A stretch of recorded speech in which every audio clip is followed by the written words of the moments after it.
Ladies and gentlemen, Three Wise Man Wednesday is happening today, and we happen to be joined by a very special guest. You may have heard the news of a man getting arrested at a Trump rally in California this past Sunday. That man was Vem Miller. He is with America Happens, an awesome media network, and he is joining us today. Be sure to smash that like button. Be sure to share this out. Let's get some eyes on the prize. If I can get the music going. I am having some technical difficulties. Now we're rocking. Yeah, we it's Gucci. CryptoBlood, Detroit flow, streaming from the D, knowing what the show, indicators are wrong point, OG since 12, invested in trade, living life like a pro, I'm Rucker, Jerry, and just blood too, bad motherfucker in a good way, boo, got my eyes on the charts, ain't no time to sleep. Get that money, gotta keep it creep. That's why CryptoBlood, just the toasters on the line. Stacking my coin, got the market on my mind. Bitcoin, Litecoin, Ethereum too. Cash is king, but I'm looking for a new move. I know the culture of the markets like the streets. Got my finger on the pulse, can't nobody beat. I see the trends, I see the flow. Got my strategies in place, you know. Yo, it's NYBZ on the mic coming through the mist, talking crypto and privacy things you can't dismiss. YouTube's wild jungle, I'm the lion, can't resist. Guiding through the blockchain, teaching about the risk. Mind your biz, don't miss. Eeny, meeny, miny biz, we on a privacy blitz. Stepping in the mix, dropping knowledge with no tricks. YouTube to the wallet, keep it tight, no links. Click clack, I hack the facts, that's how I attack. From Bitcoin to Monero, stacking privacy back. YouTube's got eyes, but I'm the cloak in disguise. NYB on the rise, educating the wise. Mind your biz, don't miss. Eeny, miny biz, we on the privacy blitz. Step in the mix, dropping knowledge with no tricks. YouTube to the wallet, keep it tight, no links.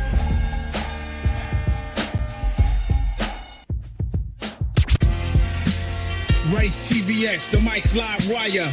American Pitbull, real gold buyer. Sound money advocate, rights defender. In the crypto arena, he's the top contender. From the gritty streets of the digital age, Rice lays wisdom, chapter and page. Silver, gold, he scores only the bold. Land, life, and liberty, these values hold.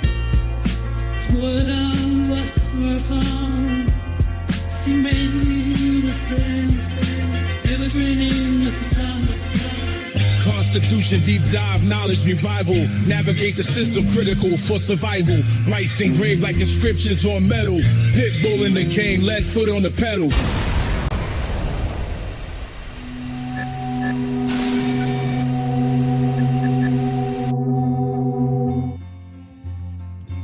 Oh, I had that thing on a loop, man. Now I got to go ahead and end that track. And I want to fade it out to do it a little bit professionally. Yeah, it's CryptoBlood. We are live, ladies and gentlemen. Thank you again for tuning in and joining us. We are once again joined by a very special guest. I want to go ahead and bring him up on stage. We are joined by the man himself. What did you want to say, Blood? Now, Rice, we said we were going to start, doing these surprise guests. And brother, you knocked it out the park with this. Appreciate it. I would have loved for this to have been something GXA, which we'll touch on later. But with that being said, I'm going to go ahead and bring in our guest of honor. We are joined by Mr. Vem Miller, the infamous one. How are you doing today, Vem? Thanks for joining us. Great to be on the show, man. I actually really like the music you guys were playing. Which artist was that? AI artist, my friend. It's taking over. Oh, really? Yeah, all that AI. Yeah, Mind Your Biz created those tracks using AI. Wow. Yeah, no, it's kind of funny. And what the saddest thing is, on the one track, I was like, hey, you could take a little bit of inspiration from maybe Wu-Tang or something. Right. And it was like, it wasn't even clever about it. It just like came out sounding exactly just the same. Like Method Man. Yeah. It was great. And so I want to let everybody know, I got in touch with Vem yesterday. He's been really cool. We talked last night, and he agreed to do this live stream like less than 12 hours ago, basically, or right around 12 hours ago. So I appreciate you accommodating us, man. With this whole situation and story, it's crazy. Before we begin, I want to let everybody know that myself, CryptoBlood, and Mind Your Biz, we're all live streaming on our YouTube channels, on all of our X accounts, and my Rumble account. Make sure you're following all of us. Links are down below in each other's video descriptions for each other's socials, including all the socials for Vem as well as America Happens. Because there's a documentary that came out about 2 weeks ago, and I think that might be part of your problems. We'll get into just a little bit. Yeah. But do you mind introducing yourself to the audience a little bit, and then I guess we can maybe get your perspective of what happened this past Sunday when you were arrested? Yeah, sure. What kind of how many seconds should I go with the bio? Because there's a short version, the really short version, and the longer version. Well, I'm definitely gonna. I would say short, medium. Well, okay. The medium rare. Because medium plus or medium rare. What do you want, Rice? We have your statement. I like medium rare. We have your.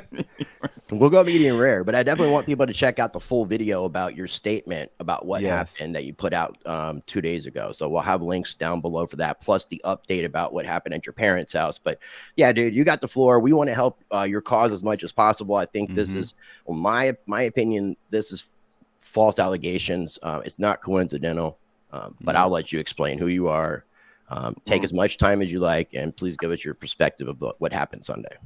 So my background is so I've been doing documentary work or investigative journalism, music videos, kind of all around artist. That's what I consider myself. And first started really kind of documenting stuff in '92 with the LA riots. I was 17 years old, and I went down there to take photographs because I was living in LA, and really got, just the shit yelled out of me by my folks for really doing something stupid, because I could have got killed out there under the circumstances. But I had a passion basically for reality and documenting stuff and making films and all that. In 2001, I broke through as a music video director, directed music videos for people like DMX, Master P. I actually worked with Ghostface Killer and Black Thought from The Roots for a video I did with Executioners. I mentioned those guys because the tracks you were playing definitely had that kind of vibe to it, you know? Did that for about 7 years. John Mayer is another big one. Worked with Trey Songz as a director, and then 2008, I transitioned to creating and selling TV shows, a lot of reality shows, a lot of documentary shows. In the midst of all this, I launched, after 9/11, I launched this thing called the America Happens Network. And then in 2007, we went viral. We were interviewed on Young Turks at the time. I was definitely much more of a Democrat at that time, just because I had grown up in the George W. Bush era, and I thought that guy was out of control. Everything he did was just the steps that were taken to reach the point where we are in this country. And I kind of see him, all these kind of, presidents that are really deep state type presidents or military industrial complex presidents.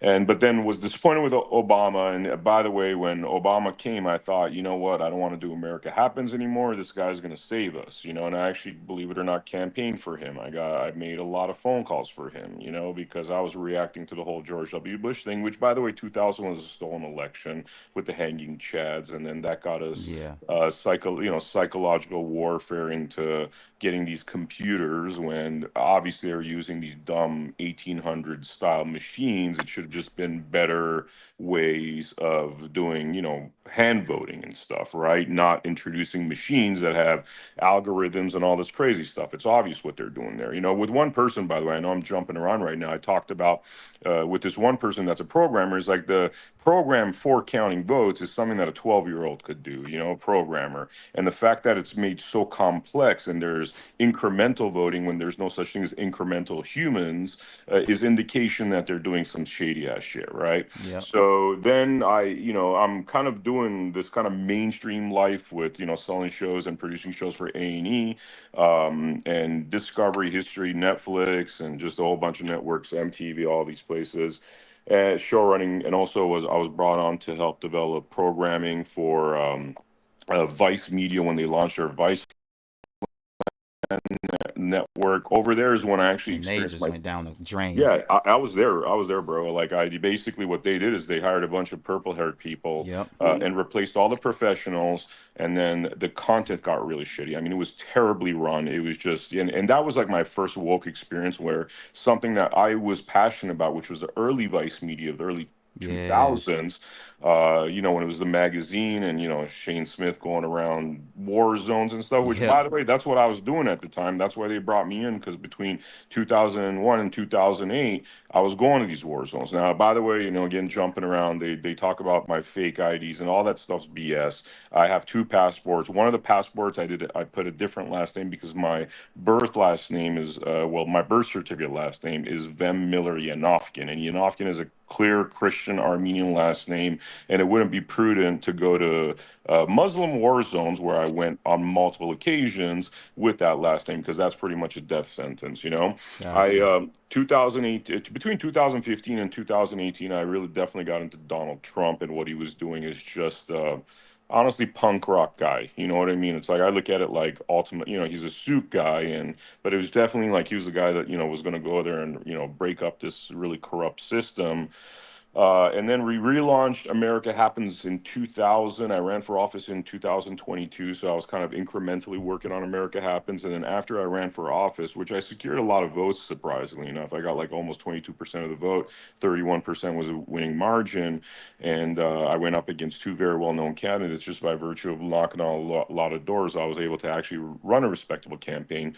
Then I basically reached, like, really pushed America Happens at that point. And really the goal of America Happens, our motto has been Rage Against the Mainstream Media since 2007, is really because I had seen what the mainstream media looks like. I know that, like, the mainstream media is dominated by law firms and PR firms, and they create most of the stuff, and I've seen it. Pharmaceuticals. And now pharmaceuticals, you know, definitely more like in the last, I'd say, decade and a half. But, you know, it's a mess. It's a propaganda machine, you know, and people that are well connected can get news stories out that kind of become headline news. And I know I've done this because when I was creating and selling TV shows, the way I broke into that business is I hired a PR company to blow up a story. These people got on the cover of People magazine, were all over the media, started a, you know, bidding war, and, you know, I was like, okay, this is all hype, you know what I mean? Like, so with America Happens, we produce a lot of content that basically exposes stuff, talks about stuff that the mainstream media really doesn't touch. And I think my experience right now is an interesting part of that, because, you know, I've heard from a couple of outlets that they're scared to have me on because their legal department has issues, but yet you have this Sheriff Bianco out there, who's the one spreading 100% lies, opening up legal liability for these mainstream media outlets, whereas my story has been 100% genuine and true, and I have the evidence right now to back up everything I'm saying. And you know, basically, like, once the body cams come out, I mean, it's already kind of like, in terms of my version, it's already like the credible version. It's like I have the evidence right this second, right? But in terms of, you know, with the body cams, I think once that comes out, it just really, you know, I think what's going to happen is the sheriff is going to be investigated, dismissed. His deputy is going to be investigated, dismissed. And we found a lot of stuff out. So let me ask you about this situation and this sheriff. You know, usually I personally like sheriffs. They're you know, they're kind of independent. They not all of them. A lot of them. But the thing is, do you think he just jumped the gun to try to get attention on his sheriff agency, or do you think it was something more nefarious? Well, I think I've come up with 4 options of what it could be. I think it's clearly one of these 4 options. One of the options is that the sheriff has governor aspirations, and he thought, like, he's going to, you know, announce to the world that he caught the next Lee Harvey Oswald before he damaged the president. And I'm sure if he has political aspirations, having run for office, political aspirations also means political consultants, which are often the worst kind of human being on the planet, which have emotional reactions. The sheriff's job is very simple. It's very black and white. Is it lawful or is it unlawful? That's it. Very simple job, right? And that's not what he did. And when you determine what is lawful and unlawful, there's something called evidence that helps you determine that. So for him to go up on stage and say a whole bunch of crap with no evidence, firstly, is like a level of incompetence that you should not have in that powerful position. You simply should not. It's a level of immaturity. And it's also, we talk a lot of crap about Secret Service and feds. Well, guess what? They were there, right? And in fact, this real sort quick. yeah, I hate to interrupt you, man. Have you go for it. have you talking to anybody at the Secret Service, FBI, any government agency on the federal level? No, because they had two opportunities to interrogate me, and this arresting officer said they're going to interrogate you. They want to know what your intentions are. Blah blah blah. 3.5 hours in, they had an opportunity. They declined. 6.5 hours later, they had an opportunity to interview me. They declined again, and then what was made a big hoopla of turned into this like misdemeanor ticket that I was given to after going through this hellish experience. And then the next morning I wake up and this guy's accusing me of being an assassin of Donald Trump, right? And in that, everything's a lie. I mean, I don't know where to start. The $5,000 bond's a lie. I departed with a ticket. All this stuff about fake IDs and fake plates and all that stuff. Well, here's the thing. Okay, that's in conjecture and emotion. He might think, oh, something is fake, but if it was fake and the Secret Service and the feds have seen it, those are felonies. Those are felony level crimes. But they give me a ticket about this discrepancy between Nevada law, which is in Nevada you could have 14 bullets in your gun in your mag. In California it's capped at 10. In Nevada you could have your mag loaded, which is the way it should be because the criminals have it loaded. But in California they add this depending on how fast you are, they add like a 1.5 to 4 second lag so you could get shot in the head. And it's just this insanely communist kind of approach because now the lawful gun owner is the victim. And I know why they did this, by the way, because I haven't done my research on this, but living in LA, we had a lot of road rage shootings where people that had bullets in the chamber would lose their temper, and it's easy to just fire off versus there was one deadly one just this past week in LA. And this is the thing of living in the world as it exists, right? There is going to be that sort of thing, but how many people have died because now guns don't kill people, man. People kill people. Yeah, exactly. And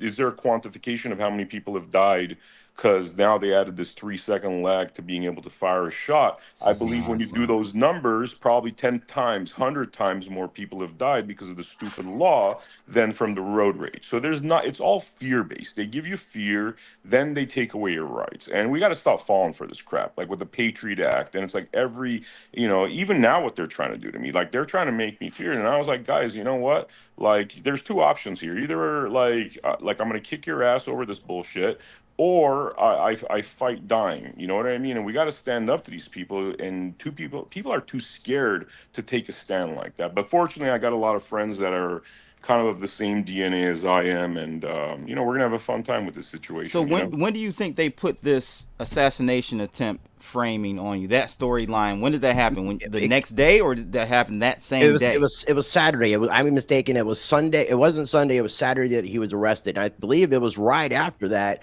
they had done the press release. I can go back on YouTube and see. Because what I want to do, Vem, what I want to do is try to connect some dots here and I want to talk about this documentary, Bundy versus Deep State. Mm-hmm. Crazy documentary. Thank you. Thanks. Yeah. Great. I think my personal opinion is that is the root of his problems. Yeah, that's what I want to get to. I want to see if you think that. Did you finish the documentary, Blood? Yes. Okay, so we know that the main, I don't know if you want to call him a whistleblower. Mike Little. Or what's his name? Mike Little. He was poisoned or something happened to him that nobody could figure out what was wrong with him, and he died. Spoiler alert to anybody watching the live stream right now. You need to go watch all of this documentary from start to finish. Then you need to share it with a friend and watch it again at a watch party. It's right here on the website at AmericaHappens.com, which will take you to the Rumble channel, and all the links again are down below. And I want Vem to, and I'm jumping all over the place, but I want him to investigate and look into what's going on in Texas with a guy named Mitch Drexler, I think. He's uncovering the shit ton of stuff that's going on with property taxes, that the assessment departments, and it's tied into the board of the education, like the teacher union and all that. Like, it's crazy how they are stealing money from us through taxation on these properties and stuff. So we can talk offline. I want you to definitely look into that because it kind of mirrors what's going on with the Bundy situation. But go ahead. So do you mind if I give you an email address real quick for that? For any of the viewers, if you got like exposés, you want to contact us, America Happens, just like the website, America Happens, just like it's written there, at protonmail.com. Send us anything, connect us with people. I mean, honestly, we're part of the few media companies that actually have the balls to pursue anything, you know, just like we did with the Mike Little one, which we always knew was a third rail, but you know, the dude died, you know, he died in front of me. It's like at that point, like, you know, it was really go down the road of cowardice or simply tell the story as a storyteller would, you know? Well, and also I want to give like a little slight backstory is, you know, I'm friends with Ammon Bundy. I've had him on my show 4 times. When I found out about this documentary, I hit Ammon up on Monday. I was supposed to interview him yesterday. We rescheduled it to tomorrow. Ammon is dealing with a plethora of problems himself. And I know there's been attacks on the Bundy family as a whole, but with Ammon specifically, I'm trying to see if I had those notes that I had for the interview handy. Yeah, so 2014 was the Bundy standoff in Nevada. 2016 was the occupation of the National Wildlife Forest in Washington. 2020, he created People's Rights Network. That was the thing that connected people up in the neighborhood organized defense system. That website got taken down, I'm assuming, because of. So in 2022, he ran for governor of Idaho, at first as a Republican, then as an independent. Then July of 2023, he lost a defamation case against St. Luke's Hospital, which sued him for defamation, and he ended up being sued for $52 or $53 million. They took his home, they've taken everything. He's just recently filed for bankruptcy. He's asked for what they call, there's a word for like trying to keep certain properties, exclusions, like clothes, personal vehicles, tools for work. And St. Luke's is actually blocking all of it. They don't want the family to be able to even keep their fucking clothes. So Ammon's being attacked. The rest of the family is still being attacked. This guy who puts out a documentary, one of the guys in the documentary dies. And then the guy who directed and produced the documentary gets lumped up as supposedly the third assassination attempt on Donald Trump. The guy right here that we're talking to. This is the craziest thing, man. Yeah. I mean, one thing I gotta say there, this is the way they do it, right? They want to just drain you, lawfare, and they have the system set up to do that. And you know, people are asking me, am I a sovereign citizen? You know, I've been very clear, I'm not a sovereign citizen. I think the terminology on its own is an idiotic terminology. There's other forms of law that we're not told about that I think some people mistaken for the sovereign citizen thing. But let's dissect why people want to be sovereign. Could it be a great mystery that the system is so? Could you curse on the show, by the way? No, feel free to say what the fuck you want. Could it be that the system is so fucked up and corrupt, as we're seeing right now on every level, that these sovereign citizen things are necessary? It's necessary for 1 million people to show up on January 6th. People are pissed off, and yes, some people did some, you know, dumb things at the Capitol, but this is not coming from nowhere. Like, and the way they do it is they dehumanize these people as if they're emotionless, as if they don't have any story. I bet you go through January 6th, you speak to everybody over there, and what you will find that is 90% of the people there were in one way or another affected by the corruption and systems like the bar, you know, systems like, you know, the way they have Congress set up now, the lobbies, all that stuff that essentially creates this umbrella of too much power of the federal government, and allows them, you know, when you watch the Bundy versus Deep State documentary, you'll see it gives them all the power to do corruption, takes us away from the founding fathers' vision of limited federal government, states' power, steals our resources of we the people, and then if you say something about it, you become, you know, the third assassin for Donald Trump, you know? Yeah, well, then that was yesterday. How about today, when we're just coming to light? I guess it was September 27th, right? That the DOD revised their guidelines on how they'll be at least bare minimum sharing intel and other resources with civilian law enforcement in actions or in any kind of actions or any kind of a active conflict area, including citizens and civilians in the United States. Like, I saw that. This is new clarification just came out. I saw that last night after we were talking, Vim, and I Hey, said, I'm doing some double duty. There's a dude that's knocking on the door. I apologize. I "Oh, gotta you're let you good, man. guys You're good. in. If you need us to take you Yeah, off for a come on in. minute, No, I could just go inside. Come on in. Just lock the door behind you, sir. okay." Yeah. So yeah, this is an I'll drop this in the chat. So if people want to check this out themselves, I'll they're more drop than it in welcome there to. now. You did, or Is that the original? Is that the full document? Because I got the link directly to the DoD website. can you drop it in the chat, either Yeah, I the got you. private or live chat?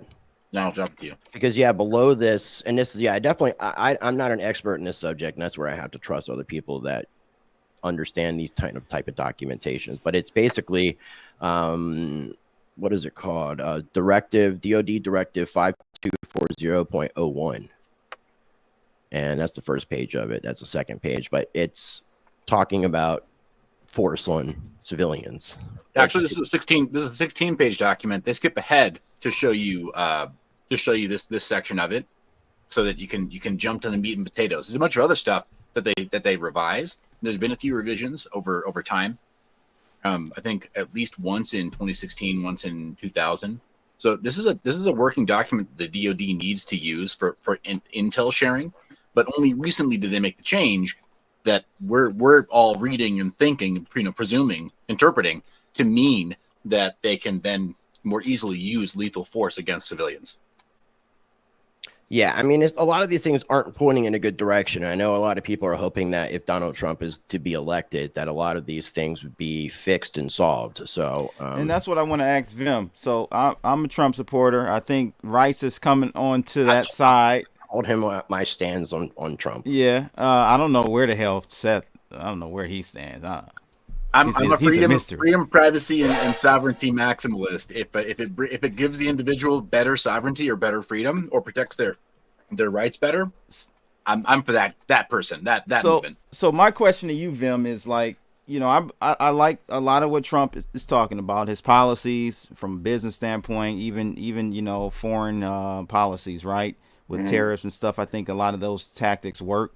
But as far as a deep state, do you think he will be able to actually drain the swamp this time? I know he'll attempt to, but he only has 4 years. That's my thing with Trump. Like, a lot of people think he's going to be the savior. Yeah, and the panacea, and I just don't see it.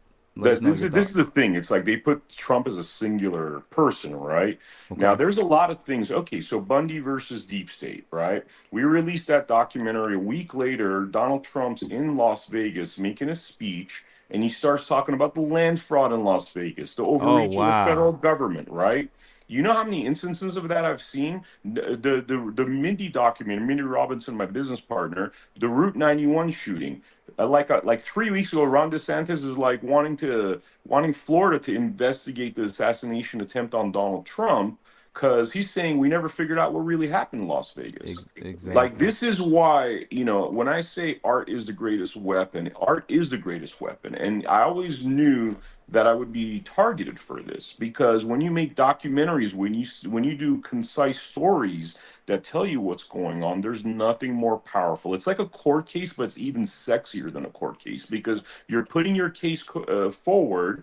You're putting your case forward, and essentially what's happening is that you're giving it to the public in a very palatable way because reading a lawsuit is kind of tough. It's almost like a movie script versus the movie. Most people cannot read a movie script and imagine the movie, but when you actually make the movie, it's palatable by the masses. So this is why artists have been a threat to the elite because artists travel very different circles of life. Like, you could be a lawyer and you're pretty much going to be stuck in a lawyer world, right? If you're an artist, you're pretty much talking to, I could tell you in my lifetime, I've hung out with the richest of the rich, and I've hung out with street guys that are pretty much, criminals. Mm-hmm. Not criminals that I dislike, I'll be honest with you, because I know their circumstance, I know kind of what they're doing and stuff, especially when I was directing videos. I mean, I met a lot of people like that, So, yeah, man, it's, artists are scary to these people, especially when you know what to do,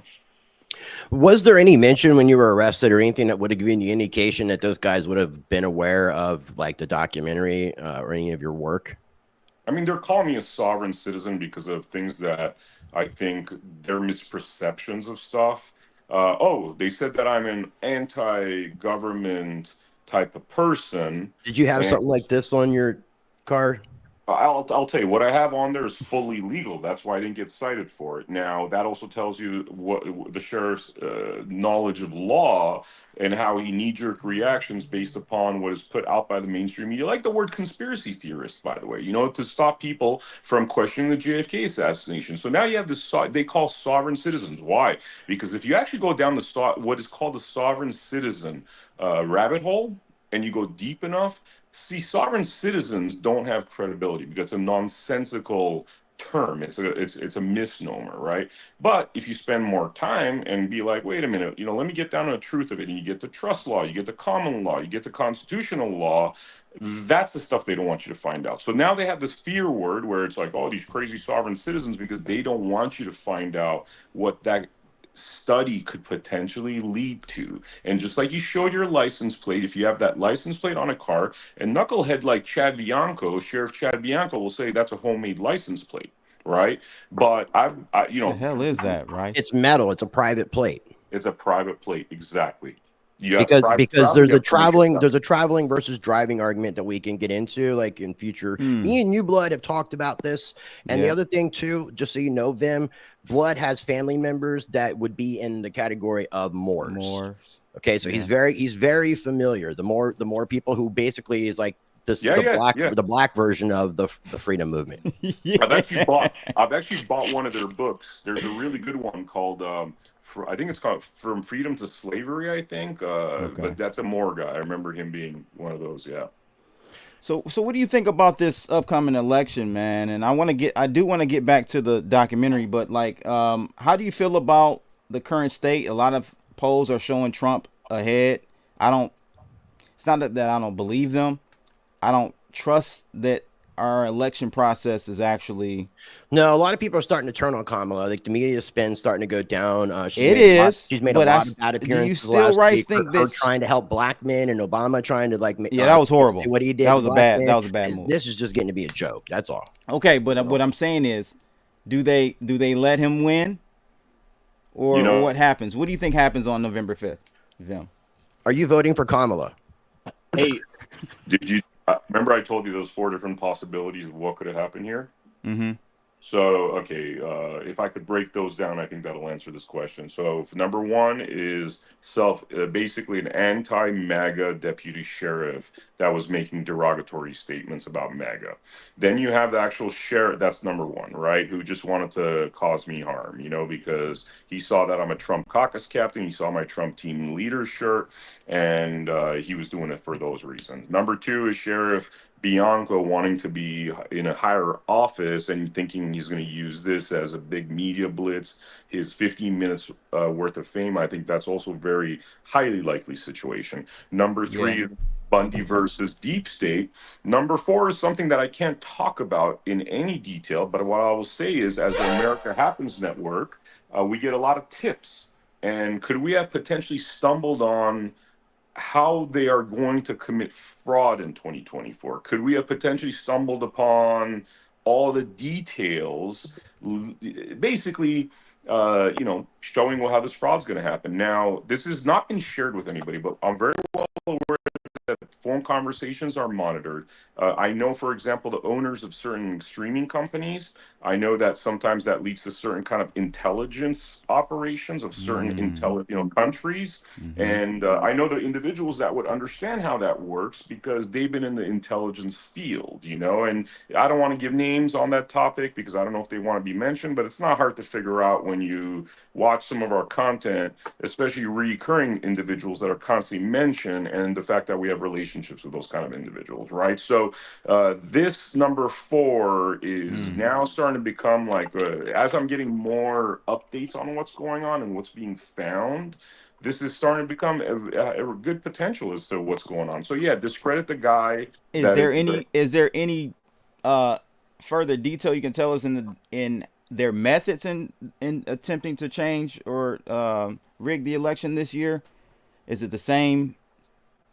or a No, different no, method? it's not. It's not. I don't know if it's the same. But what I would say is that it is like, how could I say this? It is when it happens, it's going to look very ridiculous to people. Now the question becomes, how do the people react, and are they going to just let it go? Frankly, I think the only solution to a potential stolen election is a breaking up of the union, right? Because we could have a Texas Republic as the somewhere in their capital, right? Mm-hmm. Where now we have 20 something states, and I'll tell you what's going to happen with that. You're going to have a country that is going to go by constitutional values, and it sucks that the union's going to be split, but when we go by our constitutional values and the rest of the country becomes California, guess what's going to happen? It's going to be an unlivable shithole, right? Did my camera go off? It's Oh, there we back. go. It's Yeah. back. Yeah, Yeah, it's back. it's going to be an Yeah. unlivable shithole, and the property Yeah. values are going to drop. Within 20 years, this Texas Republic, United States, is going to buy the rest of the land. All those people are going to be like, damn, we fucked up hard. You know what I mean? It's going to suck. But you know what? A split United States is still a very powerful nation as long as it's a constitutional country. And frankly, I have more trust in Texas than I do Washington, D.C. And Rice, I know you said you don't believe a civil war could happen in modern day because of how everything is Not segmented. kinetic, not pew Okay. pew. That's all. I'm not it's saying that we happened in can't- the We're past. in the Civil War. We're in the Civil War. Right, but I just don't see it getting to the point that people are shooting each other. I mean, there may be some instances, but I don't see it like we have. Okay, you're right, Rice. We're not going to line up and wait for the enemy to shoot first and then we shoot second. No, we're not having that type of civil war. You're right. You know, and I mean, could I give you nobody's guys- encouraging violence. I don't believe. I'm definitely not down for violence, but there's a historical precedent to this. There's a book called Operation Nemesis.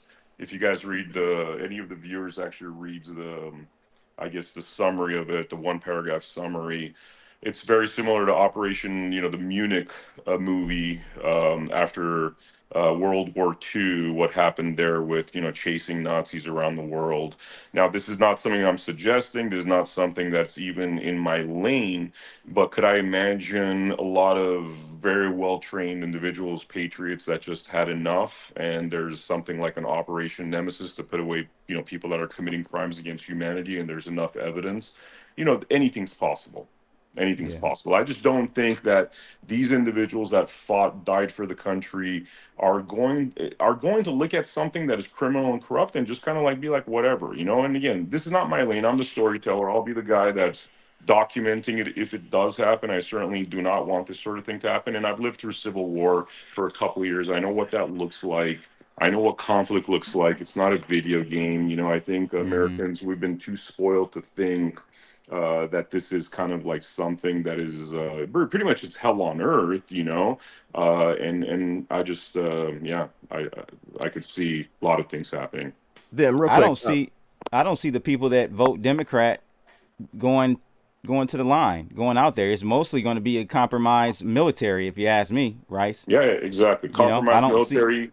Illegals that are armed, right? Yeah, mercenary army. We talked about that. Me and Seth. So I was in Chicago over the past week, Rice, and I don't know if they're illegal. I just know they're immigrants. Okay, I'll leave it at that. All right, but all I know is that it was a Thursday night.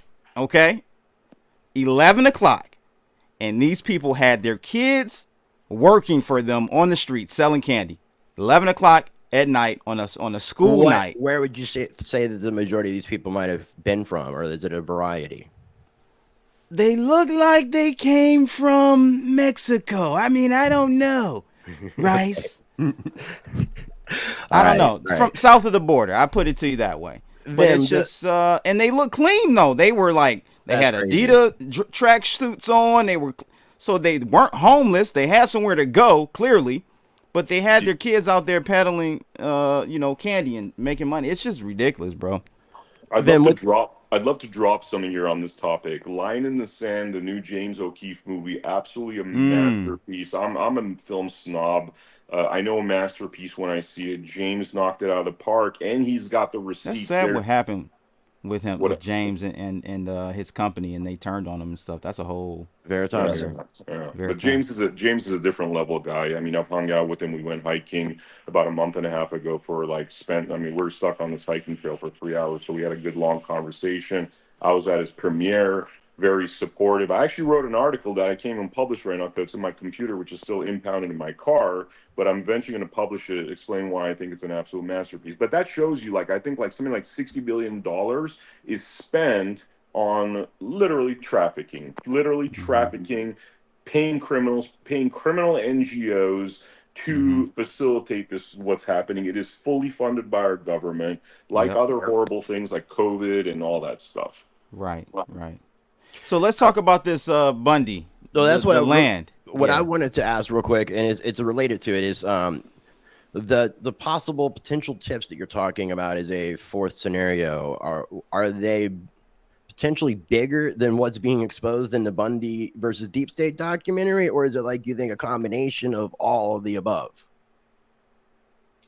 You know, they're both daggers to the heart of the corruption. I mean, if any of these things were to ever come to light, I mean, the Bundy is actually filed. Yesterday, they filed just the missing exhibits. I think there was 7 missing exhibits. So the case is now complete in the system and moving forward, right? So that's a dagger in the heart of all the corruption. This other thing is a dagger in the heart of all the corruption too, but like this other thing's a little bit, I mean, I don't even know what I'm doing this mess, to be honest with you, man. I'm just a documentary filmmaker. People give us tips. We pass the tips on to others. We interview people, and apparently that turned out to be a good skill set to derive information and give it to the right kind of people.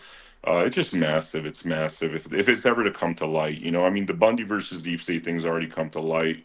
This other thing, it just involves a lot of moving parts, How long was Mike Little in the hospital sick, and what was the situation with that? So 5.5 weeks between him getting ill and dying, and it was undiagnosed illness, right? We caught that on camera, as you've seen in a documentary with the doctor saying he's undiagnosed, I think like 5 days before he dies. And then they tag COVID onto it because, as we know, they make a whole bunch of money off the COVID thing. And in fact, they use COVID protocols to take a man that was already 90% depleted and to kill him off. Yeah, and by the way, one other thing, sorry to interrupt you guys. No, you're good. We were there yelling and screaming at the nurses and even the family, and then they excluded us because they said the family, because they're not informed like us. They said we're a bunch of conspiracy theorists, and 3 days later, Mike Little was dead. We were there 5 days before he died. At his request, we started giving him holistic medication. He started to get better, and then they kicked us out, and he was dead in 3 days. Wow. Jeez. So did the Bundy family know about this land? And you can go in detail about this 155 million acres. Am I correct? No, 11 million 530,000 acres. 11.5 million. Did the Bundys know about that prior to Mike Little discovering all of this, or was that something that was an afterthought? Well, that was one of the biggest points of the argument, though, that the Bundys had, was the fact that it's not government land, that the animals. So they knew that already. But the government's trying to say no, it is federal land, and that's kind of and technically the Bundys lost their case. They went to jail. They went to prison for a couple of years. They didn't. So let me clarify some of that. So, but Cliven Bundy, remember, Cliven Bundy's a rancher, right? But he knew that based upon his understanding of the Constitution, this was not federal land, right? But then it was, I guess, in a suit, you need a little bit more specificity. You need a little bit more evidence, and this is where Mike Little comes in and says, "Look, you got the right." You have the right endpoint, but you don't have the best possible argument getting there, and that's what he and others that were involved in the case. And that's what's important to remember. It's like in the documentary, intentionally so, because Mike Little was alive then. He wanted to be the point person. He wanted to be the mouthpiece, and other people were going to remain anonymous that were working behind the scenes, but also providing equal value in terms of their legal knowledge and approach, right?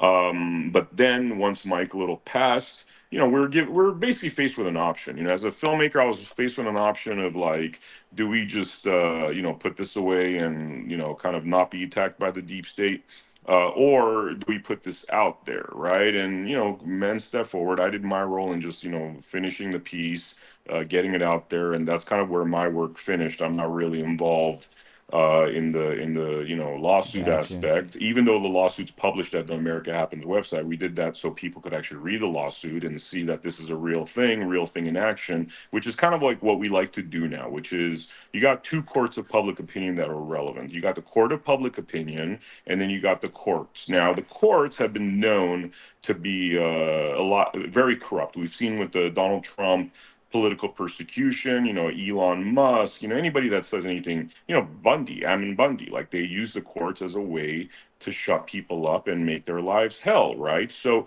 what works, so that's not working on its own due to the corruption. But if you got the court of public opinion, even if the lawsuit's lost and people know the lawsuit was lost, stolen, whatever you call it, that raises awareness, and eventually that catches up to them. You know what I mean? It might take time, but that awareness, knowledge, you know, this is the beauty of our, you know, First Amendment, freedom of speech, freedom of press, and that's why they want to stop that, because that is one place where, you know, it's hard to, you know, let go of our freedoms by exposing the tyranny. This documentary, dude, is very well put together. You did a great job with it, man. I really appreciate you and America Happens having the balls to do this. And I even want to say something publicly, that just something that kind of lit a fire underneath of me. When I was talking to Ammon Bundy, I was telling Ammon that I was a little apprehensive and paranoid about interviewing him about the St. Luke situation because of the fact that he was sued for everything he has. And Ammon said, "Well, that's not really brave of you, is it, Chris?" And I got called a pussy by Ammon Bundy. So it made it really made me realize. It made me realize, like, you know, I kind of took a step out of the fight for a little bit. And I started to think about it more last night. It was a lot after January 6th. Numerous people I was there with had been visited by FBI. People I know here in North Carolina have been arrested. Vim, were you in Washington on J6? Dude, you want to hear something crazy? Okay, so I'm a devout follower of Jesus Christ, man, and I sincerely am. And in the last 2.5 years, I've been much more aligned with that, following the footsteps of Jesus Christ. There's been instances in my life where random shits happen, right? One of those random things is I'm about to go to January 6th. I get a call from a high school friend of mine. By the way, crazy enough, I later find out that he has like literally God-given ability that he hasn't told anybody about because he doesn't want to appear like a freak, almost like an X-Man, but like legitimate biblical gifts. And we've read about him, you know, the certain powers that, you know, that people have, like discernment and, you know, speaking in tongues and all that, you know. And he tells me, you know, I haven't spoken to him in like 6 months, but he randomly calls me when I tell him I'm going to January 6th. He's like, "Don't, you're going to get arrested." And it's happened in a few instances in my life at crucial junctures where I've just had to follow instinct of others. When he told me, I thought he had a great point, because he's like, "Dude, you're the kind of dude that's going to go film all this shit. You're going to get into trouble. You might get killed." I didn't go, and I'm fortunate I didn't go because they don't have that on me, you know? Right.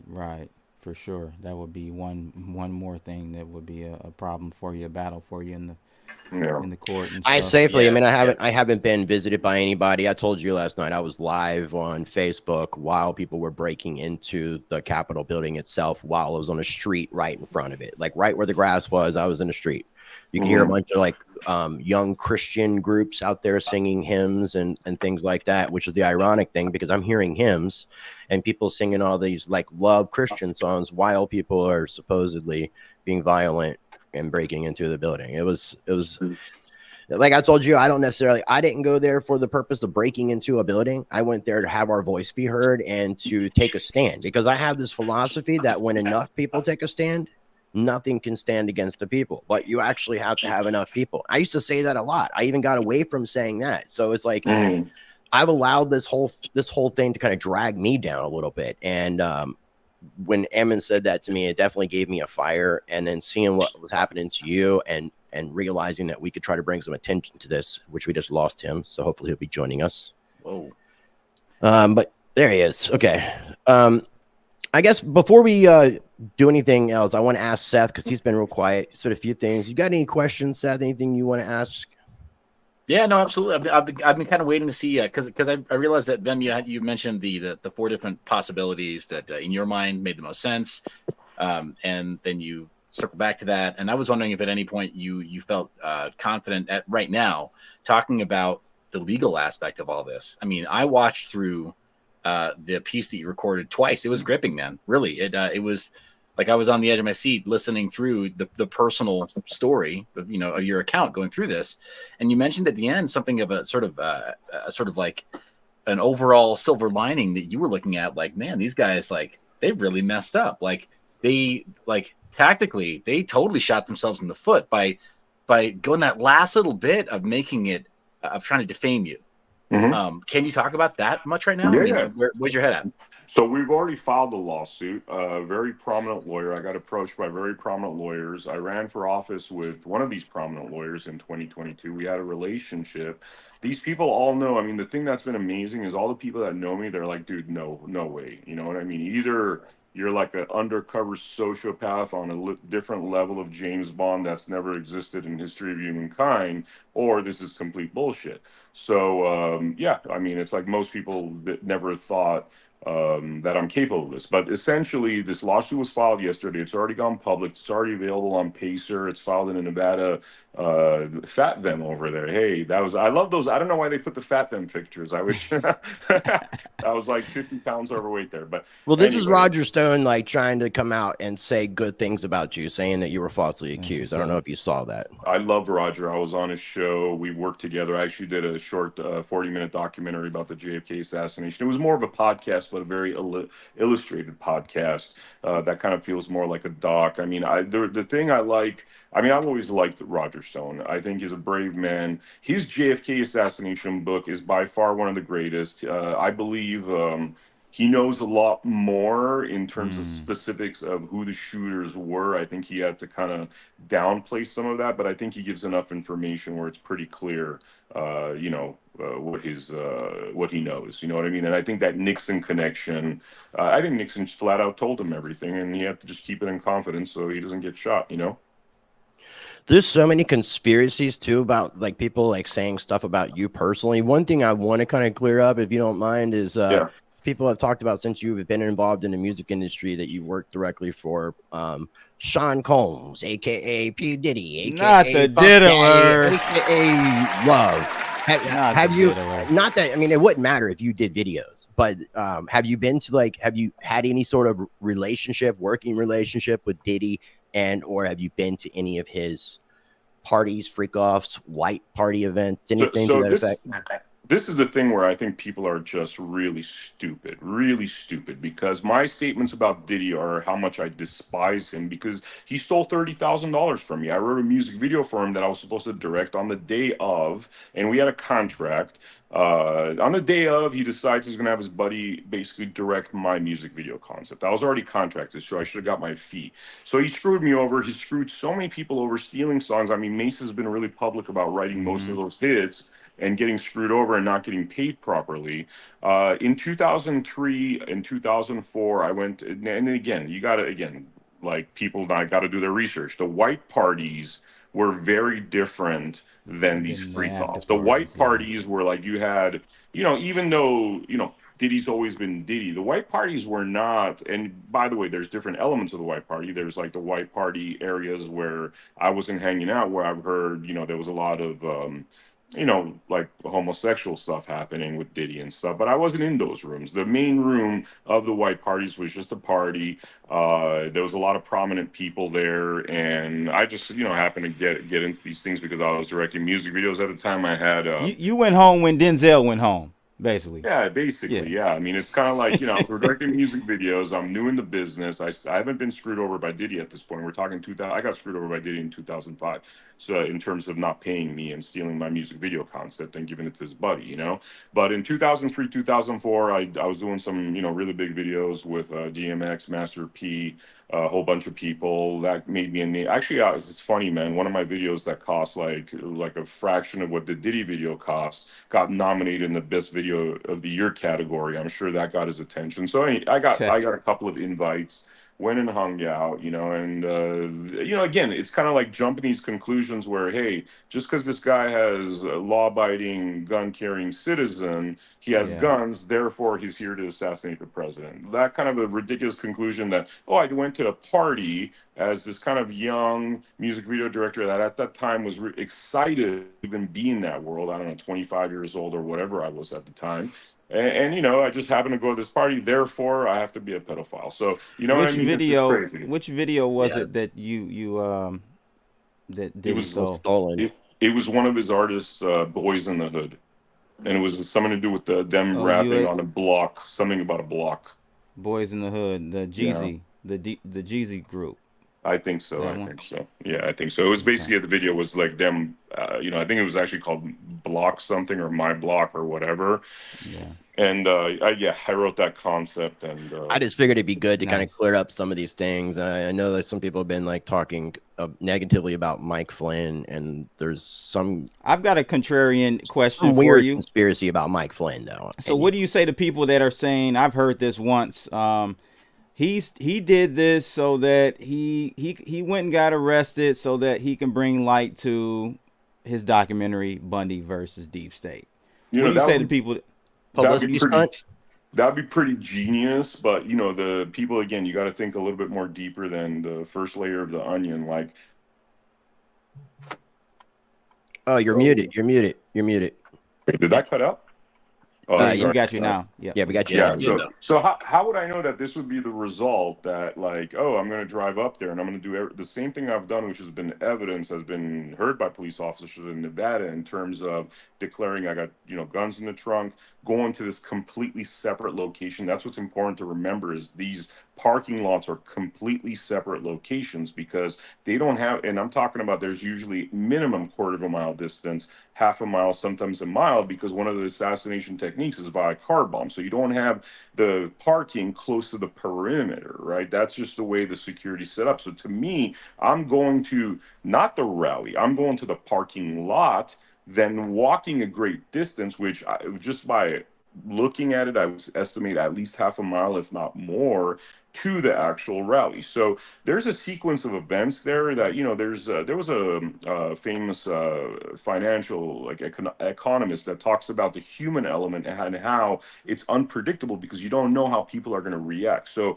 I would have had to have some kind of Nostradamus godlike capability to know that, hey, this is going to lead to, this is going to lead to this, this is going to lead to this, A, Z, A, B, C, D, and then get to Z. And that's just not the way stuff happens. That's not the way the world works. It could have been that I showed up, I declared that, hey, the same thing that I've done all the time, and then they shoot me. You know what I mean? It's like, we don't know what the human beings. So why? Yeah. Okay, so why would you bring a gun to a rally? I'm going to ask a different question in a second related to that. So to clarify, that's what I was trying to say. I wasn't trying to bring guns to the rally. I was taking my car to a parking lot and leaving the car there with the guns inside there, then walking to the rally. So that's a very different thing than actually rolling up into, which is impossible anyways, because they got perimeters, they got security. It's not like, and my guns aren't the kind of guns that are used by assassins. We're talking about a Glock with 14 bullets. And what kind of Glock? Are you Kamala? Are you saying Glock? Because that's what Kamala said, just Glock, but she didn't distinguish what kind of Glock. Yeah. I think it's Glock 19. Okay, I just make sure you know what you're talking about there, sir. Yeah. Just saying Glock because Tupac used Glocks. Mm-hmm. I'm sorry, but then the other was shotgun. Yeah, let me jump back and just ask really fast because like you're saying, these are not like the usual suspects. If for example they really wanted to frame you, if you were really the right guy, right? If you actually fit the description, right, and checked all the boxes, you would have already been previously contacted by somebody from the FBI in the last 3 to 4 months. They would have made very conspicuous attempts to contact you directly. They would have absolutely directed you away from getting a shotgun and towards getting an AR-15 specifically. And they would have made sure that you also broke every possible regional law, which is all the California bullshit like magazine restrictions and all the other like binding devices preventing you from actually being able to hold the firearm the way it was designed. But like all that stuff aside, what I was going to ask, I like that Blood asked you, like, why did you bring them? I'm going to ask you a more fundamentally free question, and that is, why did you tell them? You had no responsibility to disclose. I mean, I guess honesty is not the best policy. I'll say that in Nevada, cops are often maligned and stuff everywhere. But I got to say that, Joe Lombardo, who my business partner actually despises, and she's been very vocal of it. I will give Joe Lombardo one thing, that when he was sheriff, he became governor subsequently. I think it seems as though that force is trained very well. Now, let's talk about these guys right here. Now, as you get into my not Vem Miller account, I've started posting evidence there. I got this pulled up here for you. The tickets, and then I'm going to keep posting evidence, and I'm going to show 100% they're lying. Now, the other evidence that's been posted is we've started doing deep background on this Chad Bianco sheriff character, right? And boy, what are we finding about him? I mean, this guy's like the Tony Soprano. He runs that police department like Tony Soprano. They lost a $7.5 million lawsuit because of bad criminal behavior just weeks ago. We're getting reports, and actually I posted this, that he is limiting his own officers' gun rights if they get injured, like literally takes their guns away, and everybody's pissed off at that. Apparently half the police force hates him for doing that. He claims he was once an oath keeper, but then kneels with BLM, right? It's just the more you search on this guy, other things like, people getting bribed and bullied to cover up criminal behavior. Another thing that's interesting is a lot of his inmates at the correctional facility there die from malnutrition. It's an outrageous number, and has been criminally investigated by the federal government. So the more you dig about this guy, other than him being completely full of shit with everything he said about me, you also find out that this guy is a gangster. He's a gangster. And, the crazy thing about what happened the other day is I found out he has a presence in Las Vegas, and lo and behold, 12 rogue anti-terrorism cops show up to my parents' home and essentially try to intimidate and harass them. Luckily, a good friend of mine, Steve Sanson, who runs a group called Veterans in Politics, was there to basically read him the riot act. They threatened to arrest him for obstructing of justice, and he's like, dude, what do you mean obstructing of justice? You guys don't even have a warrant. You're here illegally. And then my friend calls the sheriff of Clark County, Kevin McMahill. Kevin McMahill tells him he doesn't even know what's going on over there because he's away on holiday or something, and he didn't authorize this. And then an investigation's launched, and then I get a phone call from the head of the terrorism unit saying this was all a mistake. He wants to apologize, that they're actually scared for my well-being. They have reason to fear my life because now this information's out, and there could be some kind of nut that thinks that by killing me, they're actually helping to save the president's life because I'm a so-called assassin. So now it seems as though there's two contingencies within the police department.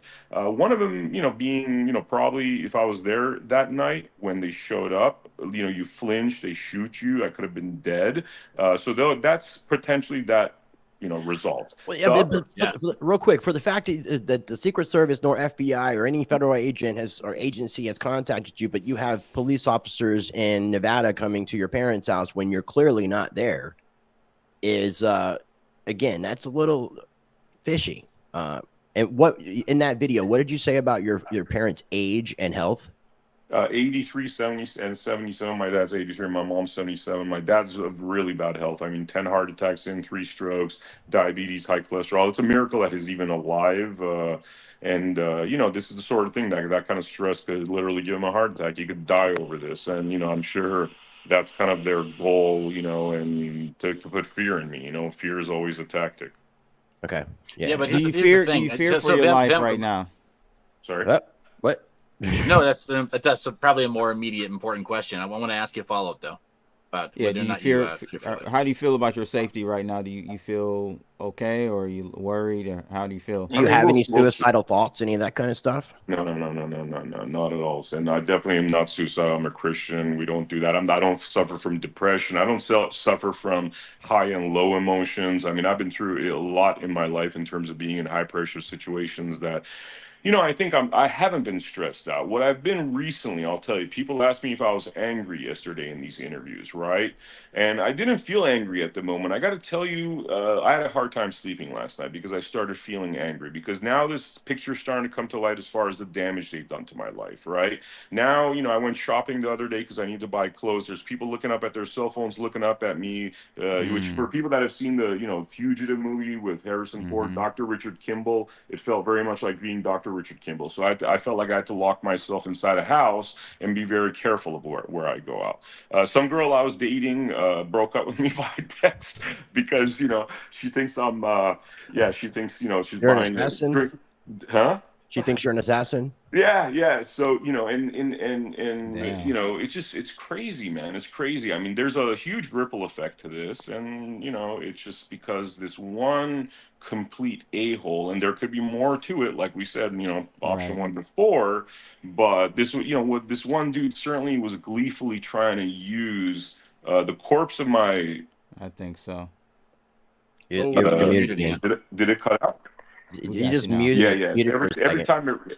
Every time it rings, it cuts out. But basically, this sheriff is trying to use the corpse of my reputation on an international level to build a name for himself. Yeah. And so, which I see a lot of nasty things about, because I left Hollywood with these narcissistic characters that would sell their soul for fame, and there's no difference between this character. He's a servant to that. Like, he's playing for the mainstream media, and if you're like a true Trump fan, it's like that's not who you play with. You're the guy. Like today, I'm texting with these reporters, showing them all the evidence I showed you guys right now, thinking there's gonna be a follow-up, and then they're like done. And I talk a whole bunch of smack back. I'm like, oh, God forbid you guys actually follow the story. You took the sensational part, you shit on my reputation, now you don't want to follow the story anymore. Right. How convenient. So if you're like a true Trumper, you basically tell these guys to F off. You tell them to their face what a bunch of cowards they are, and honestly, they don't have any credibility, because they were cool with releasing all that stuff. They're cool with talking about this sheriff, letting him talk about all these lies. But when it comes to, let's follow the whole story to find out what the hell happened. By the way, there's a lot of outlets that are following it, a lot of outlets that aren't, that are mainstream, especially now big lawsuits been filed, and there's a lot more information as to, this guy being full of shit. They're not quite following that story, Wow. Okay. So one, I want to be respectful of your time. We were telling you we'd go till about 3:30-ish. So, I mean, if you need to bounce for any other commitments, definitely feel free to let us know.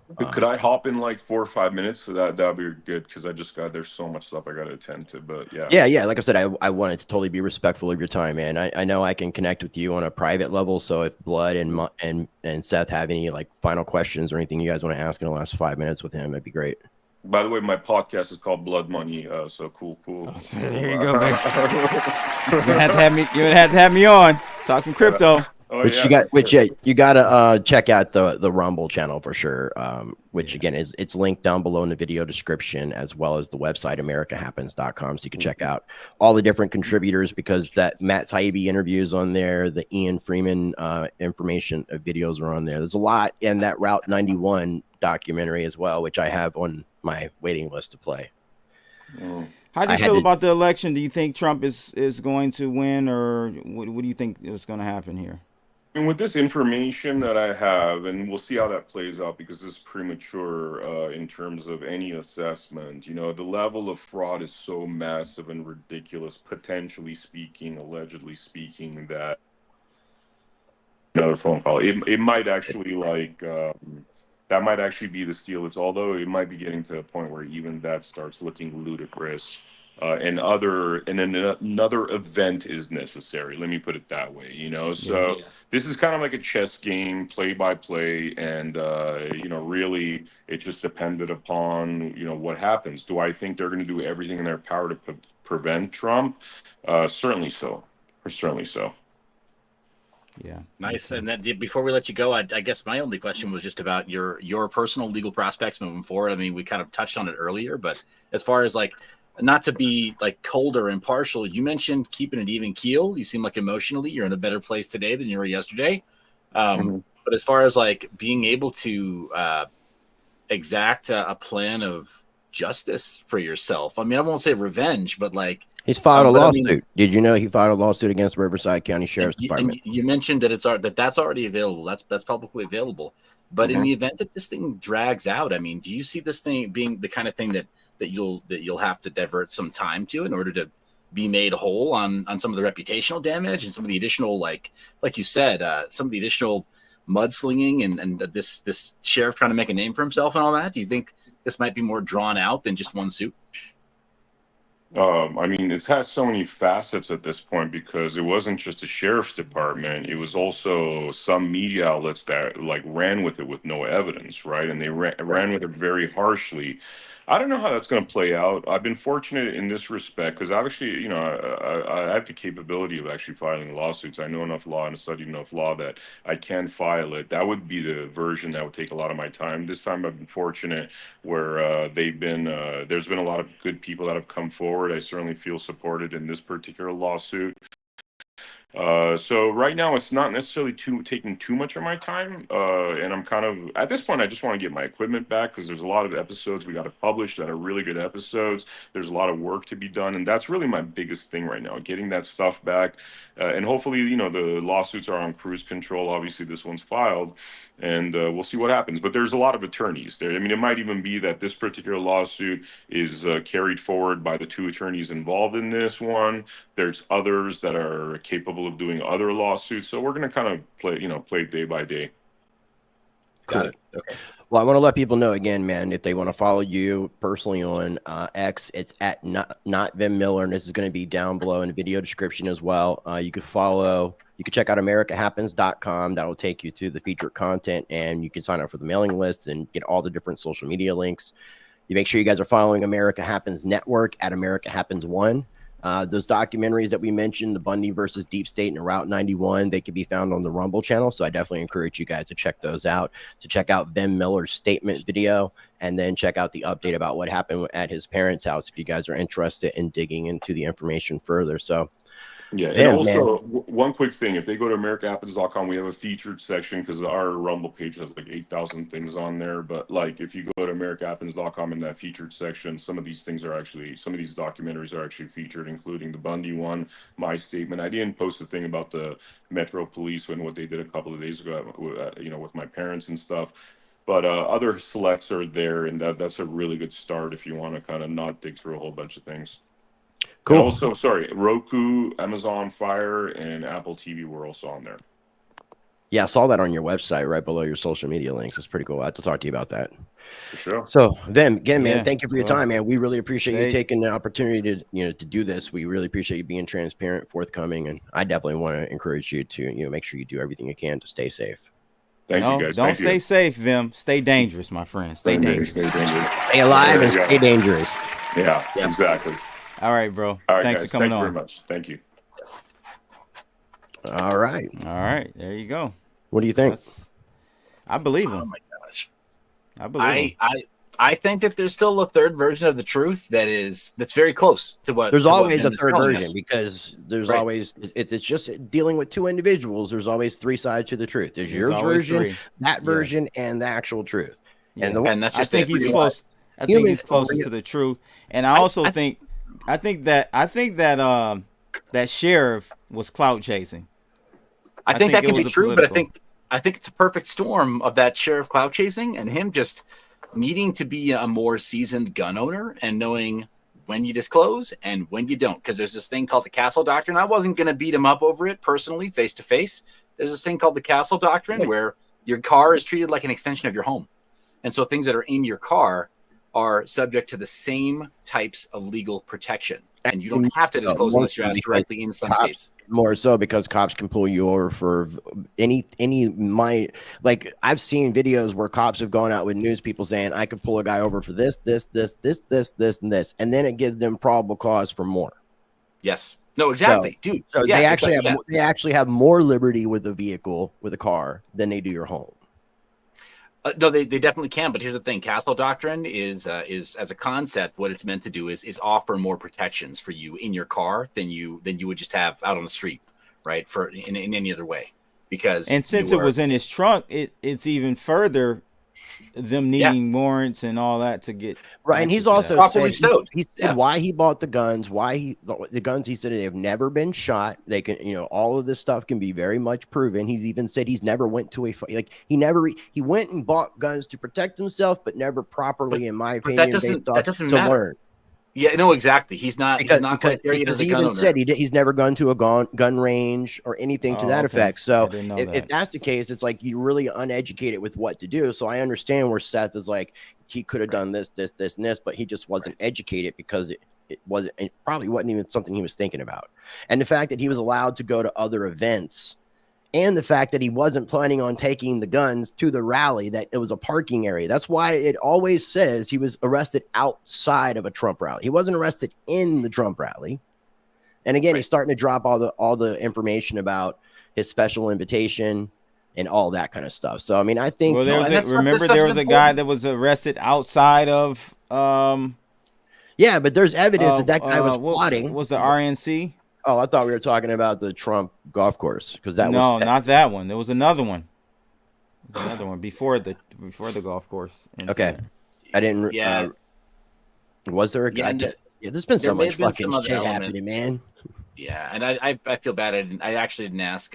Maybe a relevant question would have been exactly what he was driving. Maybe he already mentioned it somewhere else. Because here's the thing: he may have just fit the description. This sheriff sounds like he's an incredibly lazy law enforcement professional, right? Who takes the shortcuts of like, they'll profile a car. Look, if it's got a certain kind of rims, if it's a certain year, if it's a certain color. Well, that's what they were saying. The car. If you listen to the Riverside Sheriff's press conference thing, they say that the car was in disarray. It was extremely messy and dirty, and they saw multiple IDs, fake IDs, and multiple passports, and his tags weren't what you would consider to be legal tags. And I'm glad this like sovereign citizen thing came up so that people can be educated, because there is a fucking big, huge difference between lawful and legal, because it is very possible for things to be lawful and illegal and things to be legal and unlawful. So if that is the case, they are not the fucking same. And it's the legal system with their word magic using different definitions of words that try to confuse the everyday citizen. And that's, that's where it's like people who are trying to look in how to exit the matrix. You're deemed crazy. Mm-hmm. I know you probably thought that about me when I was like going hardcore down that hole, which I'm about me when I was going down. You saying I thought you probably thought at some point there was something wrong with me. Not at all. Okay, well I appreciate that. Yeah, round of applause for that. I don't think there's anything wrong with it. I'm always, but I'm a data guy. I'm always wanting to know. My thing is, where do we see that it's working? Because thing is, Crypto Rich, right? Like we have a mutual who I still haven't released this yet, but I did an interview with a guy out of London who claims that he's found a perfectly legal loophole or proper loophole to avoid paying his income tax in Great Britain, and that he believes it works in the United States. We went through it. It's compelling stuff, but I haven't released it yet because, like you said, there's certain things where like it can make sense, and you don't seem crazy for wanting to learn about it and wanting to try to figure out a way to get past it. What's difficult is knowing whether or not you're actually going to have any of the intended legal benefit. Right, like some of this stuff it's too esoteric, and you come across a low information law enforcement professional like the sheriff, and like, dude, the common like you're back at the lowest common denominator, which isn't like a dumb law enforcement professional. Yeah, and that's the thing. Like that's the bone I had to pick with Barabbas and hit all of his efforts and such. It's like, yeah, you might be on paper correct, but the application of that and standing up in a corrupt court, you're asking for a corrupt court to favor you, and that's never going to happen. You see what they did to Donald Trump. If they'll do it to a previous president, they'll do it to anyone. Yeah, so, but I think people like it sucks. Like when I went down the law rabbit hole, I came to one of the conclusions I came to is that basically we need to completely fully understand the legal system in order to operate within it, or the other way around of figuring out how to get out from under it. You have to get out from under it. But understanding it, there are people that I've interviewed and I've talked to and have been around that will go into a courtroom and will just shut those fucking judges up. That will shut all those attorneys up to the point that they don't want to have that person in the court, and they dismiss shit. Okay, now there's that guy from High Frequency Radio, Yusuf L. He's one. There's a guy that I've interviewed, Carl Lentz. That's one. This guy, Alphonse Fagiello. These guys will talk fucking circles around fucking people who take the bar exam. And the Bannister guy, the former IRS agent, he went up against them and won. Yeah, So but I he had attorney representation. But you're dealing with a Boy Scout. You know, that guy had he was clean as a whistle. Yep. There was nothing bad anybody could say about this guy who said, I can no longer work for the IRS because I have found taxation of labor to be unconstitutional. And I took an oath to the Constitution. Therefore, I cannot work for this entity anymore. Bounce. Bye. And I'm not paying taxes anymore, too, since 1999, by the way. But you definitely, like David saying, you definitely got to know your shit. I'm glad that we got to do this, the three of us together, and try to have this on as many platforms. While we were streaming, I'm thinking, like, right now we got 310 people watching, which is the most amount. This stream, obviously, I feel like has been suppressed because other streams that we do on other topics have more viewers.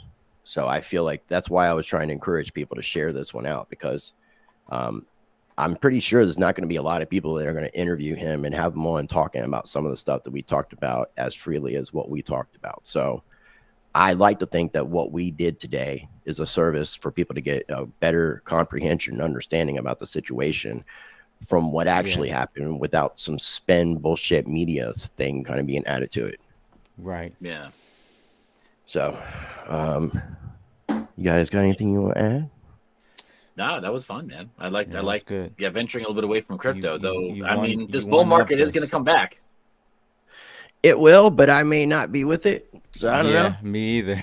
Shit. All right. The thing is, I own crypto, and I will always, I will always be in the game. I'm just not 100% sure how much I'm going to continue participating in the circus of crypto YouTube.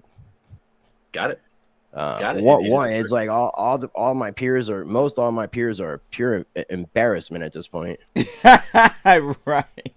And CryptoBlood, I thought you were street smart, bro. I mean, it doesn't matter what I do. Crypto never really great smart, bro. Crypto never really fucking cared. I mean, as all the big fucking interviews I did, I remember in the beginning of 2020, I was around 3,000 subscribers. It was when I switched over and started doing the other content, the Stranger Than Fiction shit, that my channel started to actually grow, to actually have comments, to actually have interaction and actual things happening on my channel like they're supposed to, versus a bunch of lazy crypto people who don't want to subscribe to your channel. Oh, they want to listen. The crypto people want this.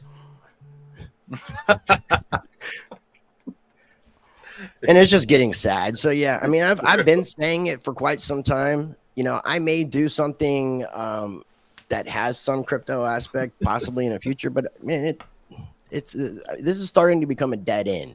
And at this point, it's like everything that we kind of fought for this shit, and a lot of people have fought for, is just being taken away. And it's not the same crypto industry. No, it's a 180. It's a complete 180. It's the BlackRock Blockstream party, and I don't want to be a part of it. Yeah, shout out to the Gentlemen of Crypto. I saw their stream this morning. I saw nice. One half of the Gentlemen of Crypto was back. They fell out. I have to get more information on that. Is the Z part gone? Yeah. That's the only way I know to say it nicely in a weird way. Yeah. It's kind of obvious, but yeah. Okay. Yeah. Well, if there was a one-man show and it didn't include the Z, then I think people know what's up. What's up? Inquiring. That's it, bro. This has been a great stream. Thanks, Rice, for putting that together. That's epic. And now I have to figure out a way to one-up you. I might just have to call Elon. Yeah, get Elon on. That would definitely be a one-up on me. And, you know, it's crazy. I don't want to jump out there, too. I'm going to have to build up to it, you know? And real quick, before you wrap things up, I want to say, like, it's crazy how this thing transpired, because I was trying to get in touch with them. I did want to do an interview with them. It was I intended for it to be one-on-one. We talked about what we were going to talk about yesterday, and we decided to talk about this very situation. So after talking to Vem, I was like, I have to, you know, it was, to me, it felt like it was, everything kind of was like rolling a carpet out for this to happen. It's like, we decided to already talk about this before Vem agreed to even do this. And it just happened to work out that we were able to get the motherfucker himself. Yeah, that was dope, man. That was dope. So I would encourage people after this video, comment on all of our channels on this video. share the video out. If you're watching on X, please repost it so we can get more eyes watching this video, because there's 314 people watching, and we can amplify that with your help, because that's how this thing works. This is not just, we can't do this alone without a community. And at this point, we really need our community to help us get out of the shadows. Like, if you got a flashlight, shine your flashlight and share this information. Any final thoughts or anything you want to say before we wrap up, guys? No, this is a lot of fun. I'm looking forward to Blood one-upping you with that on the next next guest. I mean, you know some people too now. I'm just saying. I'm not 100% sure I can do next week. I'll let you guys know, but I'm not against continuing doing this. It's just I'd like to stay out as much as possible of the blockchain crypto element. Barabbas. We want Barabbas back. Got it. So, ladies and gentlemen, again, smash the like button. Please make sure you subscribe to all of our channels, following us on all of our socials. We are streaming on all 3 of our YouTube channels, all 3 of our X accounts, my Rumble account. We have links down below in each other's video description for each other's social media links. So make sure you support all 3 of us. If you have not already, that would be greatly appreciated. Before we wrap things up, I encourage you, as always, to be a blessing to others. Treat people how you want to be treated. Be the glitch that you want to see in this matrix. Be the change that you want to see in this world. Question yourself, question everything, and then know yourself. And until next time, practice change. Man, I don't know what is up with this. It's like somebody's trying to like screw me up on my computer. I'm sure. Land, life, and liberty, these values. There you go. I was gonna back you up with the beatbox. I'm trying to restart it. Yeah, let me stop it so I can get this thing right. Here we go. We can just clap our hands and you can go. Shout out to the handlers trying to fuck up my stream. Because I know you're listening. Blood. Detroit flow, screaming from the D. And as a matter of fact, this is the best way to stay. We're going to be listening to everybody who's on this stream at this point. So you motherfuckers are guilty by association. Yes, indeed. Got my eyes on the charts, ain't no time to sleep. Get that money, gotta keep it creep. That's why crypto blood, just the toasters on the line. Stacking my coin, got the market on my mind. Bitcoin, Litecoin, Ethereum too. Cash is king, but I'm looking for a new move. I know the culture of the markets like the streets. Got my finger on the pulse, can't nobody beat. I see the trends, I see the flow. Got my strategies in place, you know. Yo, it's NYBZ on the mic, coming through the mist, talking crypto and privacy things you can't dismiss. YouTube's wild jungle, I'm the lion, can't resist. Guiding through the blockchain, teaching about the risk. Mind your biz, don't miss. Eeny, mighty biz, we on a privacy blitz. Stepping in the mix, dropping knowledge with no tricks. YouTube to the wallet, keep it tight, no links. Click clack, I hack the facts, that's how I attack. From Bitcoin to Monero, stacking privacy back. YouTube's got eyes, but I'm the cloak in disguise. NYB on the rise, educating the wise. Mind your biz, don't miss. Eeny, mighty biz, we on the privacy blitz. Step in the mix, dropping knowledge with no tricks. YouTube to the wallet, keep it tight, no links.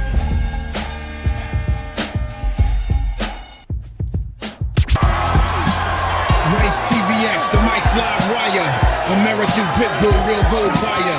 Sound money advocate, vice defender. In the crypto arena, he's the top contender. From the gritty streets of the digital age, Rice lays wisdom, chapter and page. Silver, gold, he scores only the bold. Land, life, and liberty, these values hold.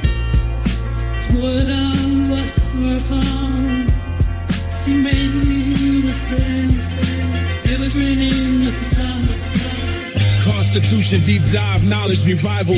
Navigate the system, critical for survival. Rice engraved like inscriptions.